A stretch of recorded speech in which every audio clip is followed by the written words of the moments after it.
What's poppin', people? It's Dante going for my morning walk here in Philadelphia. Check it out, we got the Ricoh GR3. Let's set it to snap focus infinity and just point and shoot.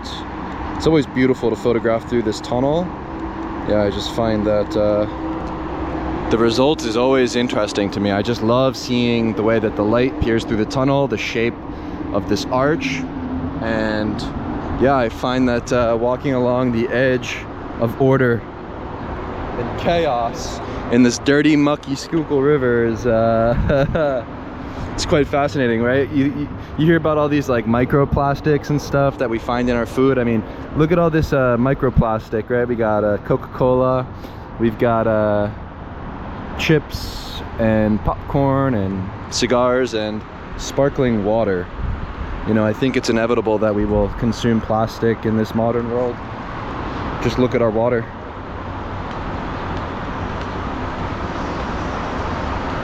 So yeah, one thing I think about a lot is agility, movement, and play.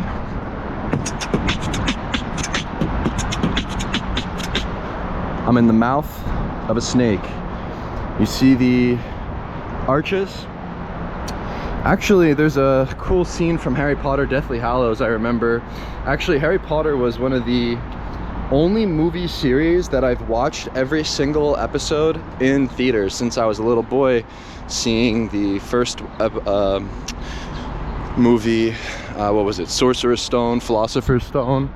And so in the ending, when they destroy the Horcrux, these sort of different artifacts that keep Voldemort alive, keep the devil alive, right? This sort of like Hydra approach, the seven-headed dragon. Courage is required.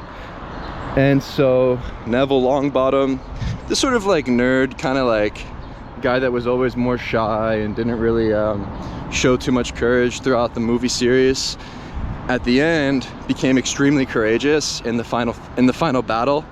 And one of the last Horcruxes was the snake. And so Neville, being a member of the Gryffindor house, which is the same house that the main character, right, Harry Potter, was in. I love just explaining Harry Potter lore. It's like, it's just funny. I haven't seen these movies. Like, actually, I watch Harry Potter when okay, so if I take a flight, this is funny, right? When I fly like a really long distance, like let's say I fly to Mumbai, India. Actually, when I went on that flight, which was extremely long, or even to Zambia, Africa, what I'll do is I'll start with the first Harry Potter and I'll see how many Harry Potters I can watch until I arrive. You know, I usually get around episode 6, maybe episode 5. You can actually watch a lot of the episodes on a flight that's really long. And yeah, I kind of always enjoy doing that on flights, actually. And so at the end, when Neville fuels himself with courage, sort of armoring him with God, you know, similar to that of David in the battle against Goliath, he summoned the sword. He summoned the sword of Gryffindor. The sword appeared to him and allowed him to defeat the snake. And so I think there's a lesson with courage, right? There's something about the word itself, meaning heart, deriving from core meaning heart, and what this means. So perhaps courage is a virtue to contemplate more, right? Think of photography, and to me, a photograph is a reflection of your courage, right? It's more than just a piece of paper. It's more than a print, a light on surface. It's more than a moment. It's more than this material thing. But to me, photography is more than photography. It's something greater, right? It's a reflection of the photographer's heart, the photographer's soul, you know, the photographer's courage, right? The question I oftentimes ask myself is, you know, are you lusting for life? You know, I wake up with this insatiable lust for life in the morning, and that's what gets me out of my door and positions myself on the front lines of life, where ultimately the photographer is responsible for being present, being there in the moment, and getting closer and closer to life, both physically and emotionally. And so perhaps courage is the virtue to think about and to exude more of first and foremost, right? To put courage at the forefront, and ultimately curiosity will follow. And so, yeah, the story of Neville summoning the sword, defeating the basilisk, yeah, it's inspiring. And, you know, I think that there are, you know, certain stories and allegories and wisdom to draw from even contemporary culture and movies, as much as ancient wisdom can be applied to our modern times. I think the biggest critique I have of modern times and just modern life is that we spend too much time inside, and I believe that that is where your soul dies. However, when you're outside moving your physical body, you know, I exist outside the passage of time, for this is where I believe humans thrive, right? We are bipedal, 2 legs, 2 feet. We have a spine, we stand upright.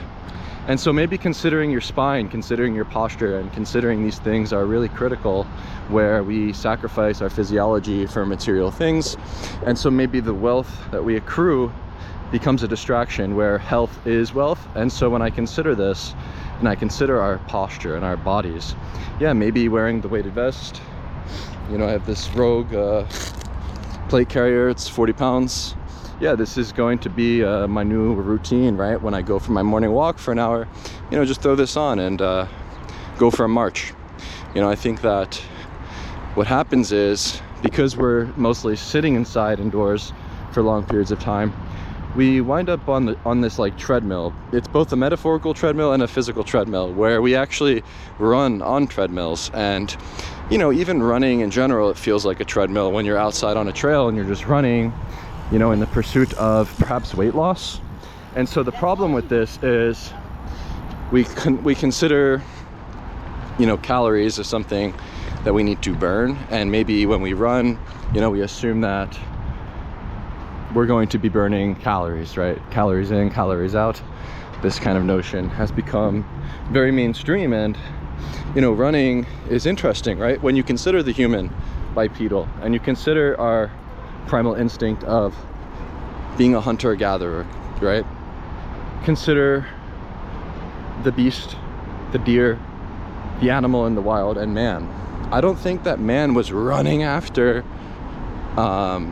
you know, these things and hunting after, you know, these animals. I believe that we crafted tools, we used our ingenuity, we used our creativity, and, you know, used wood to then make arrows and weapons and bullets, and use these things to kill the prey easier. You know, I don't think that we ran.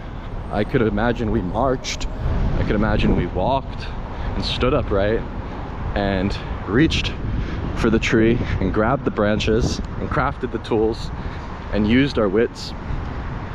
So to me, when I see you know, people running, it's almost like the gazelle, it's almost like the prey in the wild, running away from the beast, running away from the apex predator, the human being. So yeah, maybe we're becoming like animals. And perhaps we are mammals, we are animals, but now we're becoming like zoo animals, kind of just locked in a cage. I like that idea, it's kind of fun, right? We're just domesticated. And think of domestication, think of dogs, right? When I consider the dog, I believe, firstly, a wolf, right? Kind of just like wandered, found themselves at a campfire, humans tamed it, cuddled up with it, and then domesticated it. And now we have this huge fascination with dogs in modern culture, actually, which is kind of astonishing, right? I see more single people with dogs. Oh, let's go to the left. This is a much better path, going through the little dirt path. And so yeah, you'll see much more single people with dogs. People tend to just have dogs instead of kids these days. I don't know, it's kind of alarming. I think actually what I've learned throughout my journey of traveling, dogs in other parts of the world are used for security. You know, they're used for warfare. You know, I remember when I was along the border of Gaza and I tried to enter the checkpoint and I wasn't permitted. I remember going to the nearby military base, right, where Israel has a miniature Gaza, where they were actually practicing with their dogs, right, their attack dogs, and training them to maneuver through Gaza before using them in war. I think of my time in Jericho in the Palestinian city, where guard dogs were used to protect farm and were used as alarms, and security, where they would muzzle their mouths and hardly feed them. And these kind of things make sense to me, right? The function of a dog as security. But now we, I suppose, find comfort in dogs during periods of loneliness.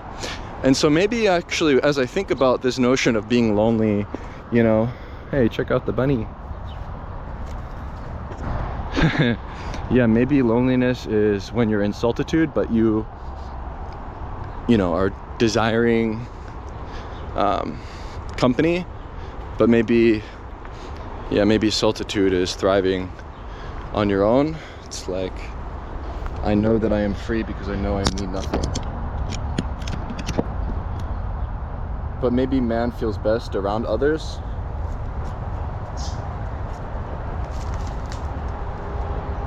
That's why I love living in a city.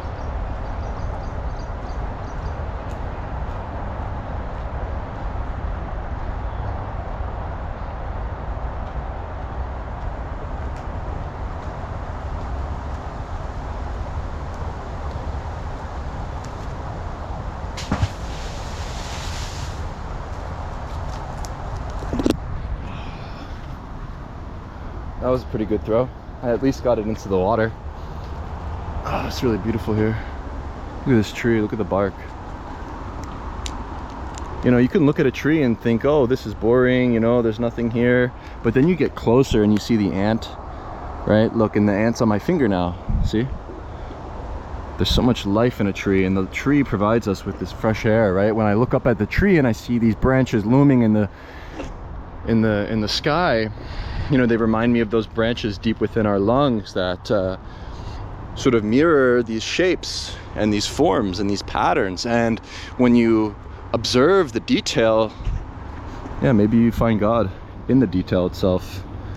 It's quite beautiful and fascinating to me, you know, where the wiggling of the leaves on the trees become this beautiful tapestry. And you know, it's just so fascinating to me. It's interesting, right? I think maybe like the snake, like the basilisk, you know, we should maybe shed our skin, you know. And so shedding the skin, removing the distractions, right? Not watching the TV, not checking your phone, your email, you know, watching YouTube videos, you know, deleting social medias, you know, not consuming alcohol, not smoking, vaping, you know, sort of leaving all of these modern, you know, hedonistic pleasures behind and removing them all, and then embracing nature, right? Being in nature, embracing the simple pleasures of sunlight, clean water,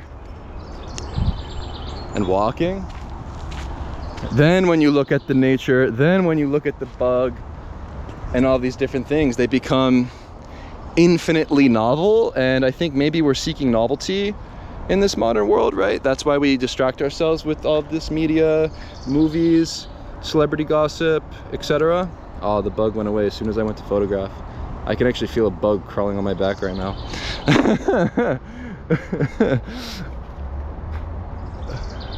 And so, yeah, using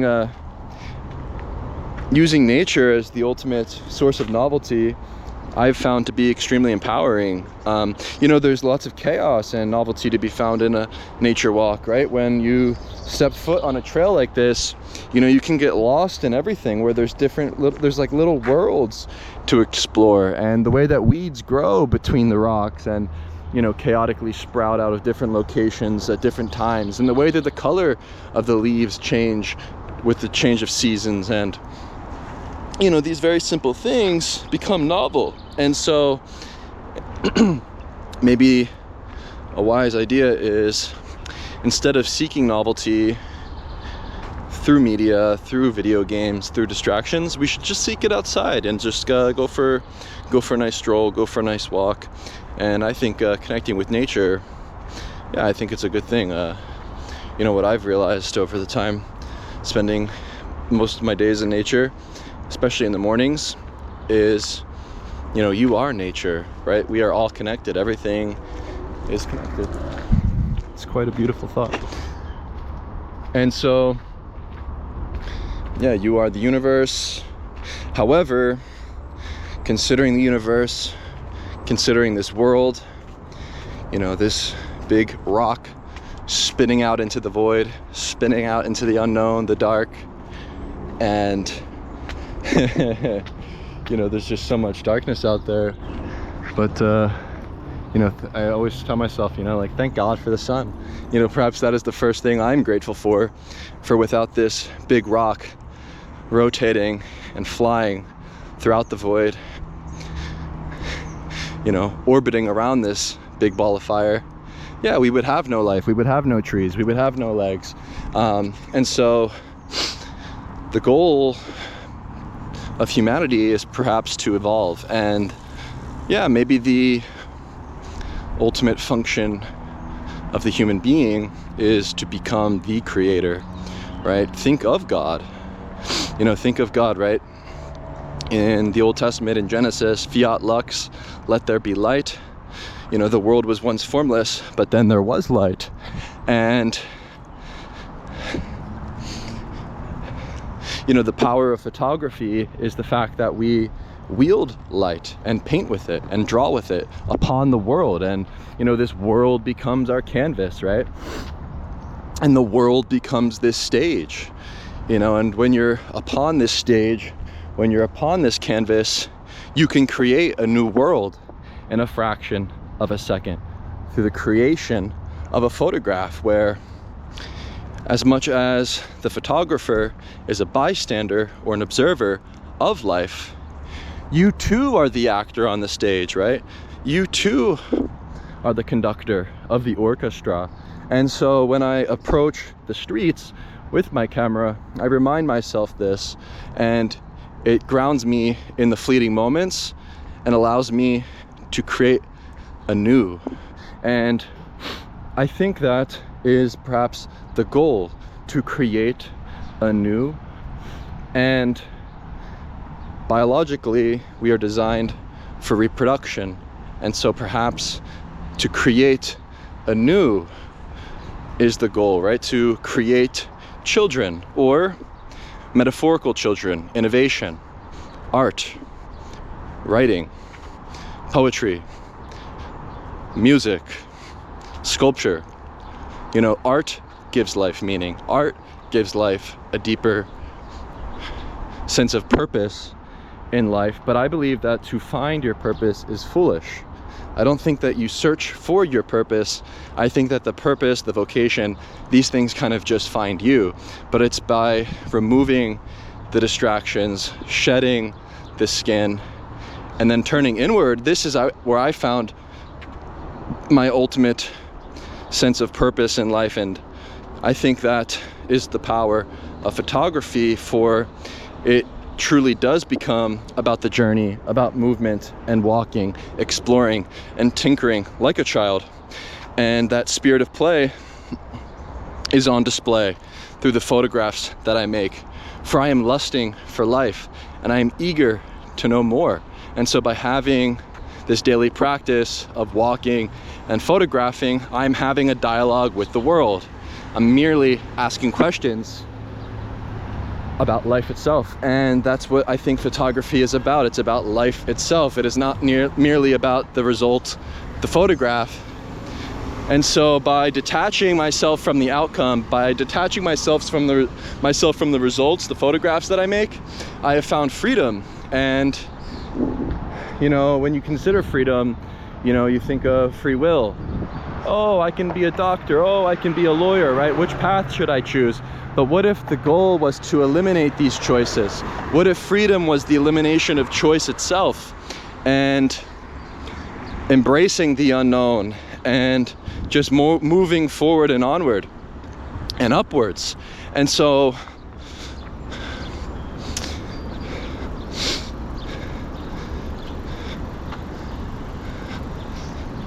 I believe in the context of photography, you know, one simple thought is eliminate the decisions that you want to make when it comes to shooting in color, shooting in black and white. Should I use this camera or that camera? 28mm or 35mm? Eliminate the free will, eliminate the choices, and just choose one and move. You know, that seems to be the most wise way of approaching this notion of freedom. Freedom is movement. Freedom is embracing the unknown without anxiety of the future. You know, for perhaps disease is rampant in modernity, where we are diseased, we are uneasy, we are unwell, we are anxious about the future, the unknown. For we are concerned with numbers, monetary gains, losses, these things that kind of distract us from meaning and cause anxiety, where we're concerned with the future. You know, think of the time that we are living in with all of this technology, now with artificial intelligence and robots. You know, I think that is something natural to be concerned about, but maybe the idea is simple, right? To be optimistic, to be a bit naive, and actually just be optimistic for optimism's sake. I think that we need more of that, you know? And, you know, I think that while we can wield technology for evil acts, you know, considering the use of robots in war, you know, think of Ender's Game, right? In Ender's Game, in the novel, this sci-fi book, the boys are on a spaceship fighting against a war that was in a simulated battle. While it was a simulated battle, it actually wound up being real, and there was actual consequences. And maybe now, with the use of drones, you know, an 18-year-old kid sitting behind a bunker in a citadel can wield an Xbox 360 controller and blow up a city full of innocent people, somebody that didn't deserve to die. And there are ethical questions to consider with the implementation of all this new modern technology. However, it can also be wielded for good. Think of the genie in the bottle in the story of Aladdin. Perhaps to choose the genie and choose wisdom, yeah, is a good thought. The genie's out of the bottle. Maybe we should use it for good and virtuous things, such as the creation of art, ideas, thoughts, and to evolve. For maybe evolution is the goal, and perhaps evolution is not only a physical thing, but evolution is also spiritual.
Elevate your physical body upwards, not downwards.